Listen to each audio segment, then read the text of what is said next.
Good Wednesday, everyone, and welcome to this edition of Conversation Daily News. I'm your host, Cyrus Webb. Glad you all could join us once again. But of course, you have your news headlines coming up on this hump day. We have the truth of the day with Mary Ellen Ciganovich, and in today's entertainment spotlight, even part of my conversation with style and entertainment correspondent Lilliana Vazquez, discussing this year's Oscars red carpet looks. Enjoy today's program. For Conversation Daily News, I'm Cyrus Webb with your Wednesday headlines. In international news, Ukraine thwarts Russian advances. Fight rages for Mariupol. Ukrainian forces fought off continuing Russian efforts to occupy Mariupol and claimed to have retaken the strategic suburb of Kyiv on Tuesday, mounting a defense so dogged that it is stoking fears Russia's Vladimir Putin will escalate the war to new heights. Putin's back is against the wall, said President Joe Biden, who is heading to Europe this week to meet with allies. And the more his back is against the wall, the greater the severity of the tactics he may employ, he said. Biden reiterated accusations that Putin is considering resorting to chemical or biological weapons, though Pentagon spokesperson John Kirby said the U.S. has no evidence to suggest that such an escalation is imminent. The warnings came as attacks continued in and around Kyiv and Mariupol, and people escaped the battered and besieged port city. The hands of one exhausted Mariupol survivor were shaking as she arrived by train in the western city of Lviv. There's no connection with the world. We couldn't ask for help, she said, after being helped by volunteers to make it out with her husband and son. People don't even have water there. Explosions and bursts of gunfire shook Kyiv, and heavy artillery fire could be heard from the northwest, where Russia has sought to encircle and capture several of the capital's suburban areas.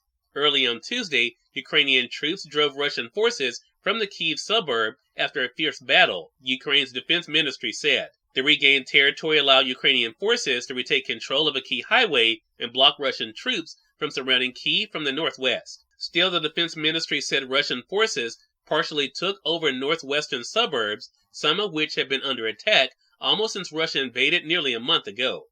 A Western official, speaking on condition of anonymity to discuss military assessments, said Ukrainian resistance had brought much of Russia's advance to a halt, but has not sent Moscow's forces into retreat. Western officials say Russian forces are facing serious shortages of food, fuel, and cold weather gear, leaving some soldiers suffering from frostbite. Ukrainians have reported hungry soldiers looting stores and homes for food. The invasion has driven more than 10 million people from their homes, almost a quarter of Ukraine's population, according to the United Nations. Thousands of civilians are believed to have died. Estimates of Russian military casualties vary widely, but even conservative figures by Western officials are in the low thousands. Talks to end the fighting have continued by video. Ukrainian President Zelensky has said he would be prepared to consider waiving any bid by Ukraine to join NATO, a key Russian demand, in exchange for a ceasefire, the withdrawal of Russian troops, and a guarantee of Ukraine's security. In national news, Jackson pushes back at GOP critics, defends her record. Facing Republican senators' pointed question, Supreme Court nominee Ketanji Brown Jackson forcefully defended her record as a federal judge Tuesday and declared she will rule from a position of neutrality if confirmed as the first black woman on the high court. Jackson responded to Republicans who have questioned whether she is too liberal in her judicial philosophy, saying she tries to understand what the people who created this law intended. She said she relies on the words of statutes but also looks to history and practice when the meaning may not be clear. She pushed back strongly against suggestions that she had given light sentences to child pornographers. Could her rulings have endangered children? As a mother and a judge, she said, nothing could be further from the truth. She described looking to the eyes of defendants and emphasizing the lifelong effects on victims. She said, "It is important to me to represent that the children's voices are represented."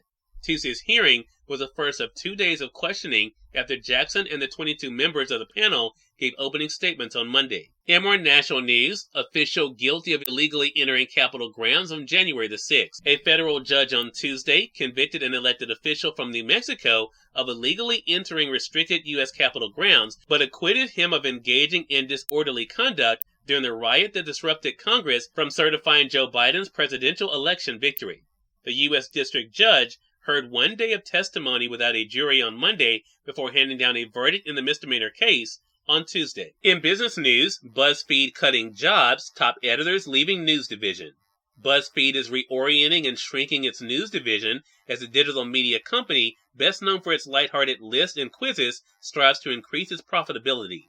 The New York-based company is offering volunteer buyouts in its high-profile 100-person newsroom, and some top editors are leaving. And finally, in more business news, stocks gained ground on Wall Street, oil prices eased lower. Technology companies led a rally for stocks on Wall Street Tuesday as the market more than made up for a modest pullback on start of the week. The S&P 500 rose 1.1%, with more than 70% of stocks in the benchmark index notching gains. The Dow Jones Industrial Average rose 0.7%, and the tech-heavy NASDAQ Composite rose 2%. Cyrus Webb, Conversations Daily News. It's now time for the Truth of the Day with Mary Ellen Ciganovich. Mary Ellen, take it away. Hi, this is Mary Ellen with your Truth of the Day. Focus on the positive, whether it is seeing rain as a gift from God to the earth or focusing on the positive nature of the people in your life. Keep your positivity light on the bright beam. An idealistic attitude can assist you to see the positive potential in people. At times, you may find yourself discounting people or circumstances that fail to meet your expectations. Learning to look for and distinguish positive potential will enable you to turn disappointments into blessings. Adjusting your expectations takes awareness and practice. As you have been taught since birth to have expectations, motives, and judgments about everything and everyone in your life. Your positive attitude will help you to see situations differently. Today, recognize the people you love as the individuals they are and see your circumstances as changeable. And remember, enjoy your day. We are part of my conversation coming up with Lilliana Vazquez in today's Entertainment Spotlight. Stay with us. You're listening to Conversations Daily News. For Conversations Daily News, I'm Cyrus Webb with Entertainment Spotlight. Silent Entertainment Correspondent Lilliana Vazquez joined me on Conversations Live, the radio show, to talk about this year's Oscars red carpet and what we can look forward to seeing. Here's a bit of our conversation. Lilliana, I'm going to start with you. Of course, fashion is one of the big things we look forward to when it comes to the Oscars. What are some of your fashion and style predictions for this year? Well, I'm so glad you brought that up because, we have been waiting for this award show for like 2 years. The drama, the glitz, and the glamour are finally back. I expect it to be a complete feast for our eyes. And, the fashion is really what everyone's going to be talking about. So what are we going to see on Sunday? I've kind of narrowed it down to 3 things. I've covered this show for almost a decade now, and I'm seeing some trends emerge from the past award shows we've had. And the 3 things that I think you should look for this weekend are color. That is something that celebrities are not shying away from. It was a huge trend at the couture shows in Paris, and you're going to see that on the runway this weekend. You're going to see it on the Stars runway. So colors that you should look out for: bright pinks, bold blues, yellow, even red. Usually stars tend to love black and white. It's classic. It never goes out of style, but color is big this year. When it comes to the design of the dresses, one thing that I was actually really surprised about was how many cutouts there were.